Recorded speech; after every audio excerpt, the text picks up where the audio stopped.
Today we're going to I'm going to show you how to make a surrealist collage, and if you did the last exercise and watched the last video, you'll know that the surrealists made strange, dreamlike work, putting together odd combinations of objects and ideas.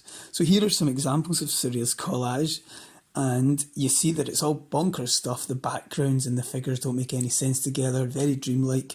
And all of these ones have a background and they have things in the foreground. And that's how we're going to go about making ours. The ones that you're looking at just now are all made up of images that have been taken from newspapers, books and magazines. So for you guys to start yours, I need you to get a few things. And the first thing is some newspapers or magazines that you are allowed to cut up. And we're going to find our images in there. You'll also need some glue if you have some. If you don't have glue, don't worry. And you'll need a pair of scissors, and I'm sure you'll have that lying around the house. I've made a video here showing you me making a collage, and I've speeded it up so it doesn't take ages. So the first thing to do is look through newspapers and magazines and see if you can find a good background. You might find a big space. It could be outside or inside. You could maybe cut up a couple of pictures to find that. I've found a nice big forest in here, so I'm going to use that for my background.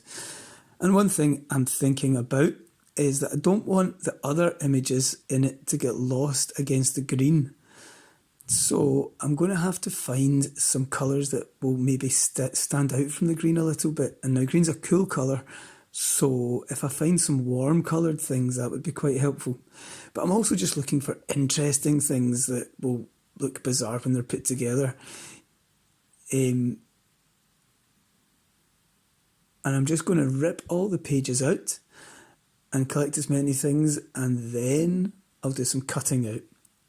So when you're cutting out, it's important to remember to use the hinge part of the scissors, not the top of the scissors. Do tiny little snips, and if you look, I'm turning both the scissors and the paper. So cut roughly out around the thing you want to cut out first, and then go in for the wee bits of detail. Okay, and then remember you can come at it from different angles to try and get all the wee spaces. And remember, if you make a mistake and you cut a bit off, that's okay. That's what the surrealists would have called a happy accident, as you'll remember from the video. And we're open to wee accidents happening here, okay? And look, and I've just placed those things down randomly. I've got John Lennon there and a gigantic butterfly. And that's something we want to look for, is these using odd scales. So if you look through the magazine, you'll notice that some things will be giant when you put them beside other things, and that's good for surrealism because that's going to make it look dreamlike. So far I've got a tiny castle, a giant John Lennon, and then an even bigger butterfly. And I've also found this mug of soup that I quite like because it's got the warm orange colour, and so that will stand out against the background quite well. Remember, you don't need a knife to cut out wee shapes like the inside of the handle there. You can just, if they're symmetrical, you can just fold it in half and cut half the shape. Okay, and then that cup accidentally fell on his head, and that's another little happy accident because I quite like that. So look through the magazine, try and get some more things. Here, there are some nice red cars in this magazine, but I don't really want to use them because I'm going for a more kind of vintage look. So think about the look you're going to have. Use a bit of judgment when you're choosing your images. You'll probably find more images than you'll actually use in the collage.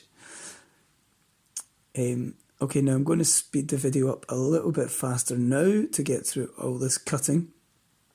But the main thing now is you cut everything out. So you're going to spend, most of your time will be spent finding and cutting out images for your collage. Okay, so images that maybe you find a bit unusual.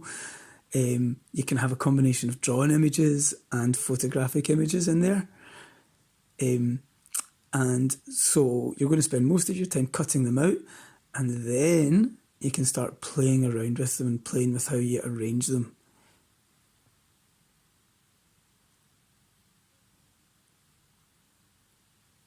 Okay, now I've decided that the biggest things in my collage are going to be the man and the woman.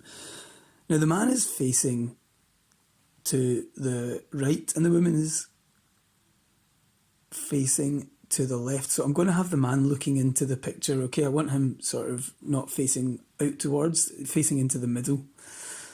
And I tried to have the woman make her upside down, but I think she looks better down at ground level. But because I've covered his face, I'm thinking, well, I should maybe cover her face as well to make her more surreal. I'm going to have the boy playing with the castle there in the background. And remember, as you start putting things together, you maybe start getting some ideas about what they might mean. And maybe the boy playing with the castle could mean, you know, the people in charge, the castle, the people that live in the castles, the kings and things are just like children. Right, now remember when you're sticking, do it on top of another piece of newspaper and put glue around the edges of the pieces that you want to stick down. Okay, it's the edges are the most important parts to stick. The middle, not so much, as long as the edges are stuck down. So I've cut out some plates because I want them to make us think of flying saucers. I've decided to put those red berries in, sticking out of the castle that the boy's playing with. I've found a different face for the woman, and this is a picture of Shakespeare's wife. So I quite like that. So there's the finished collage, and that's how to do a collage. Thank you very much.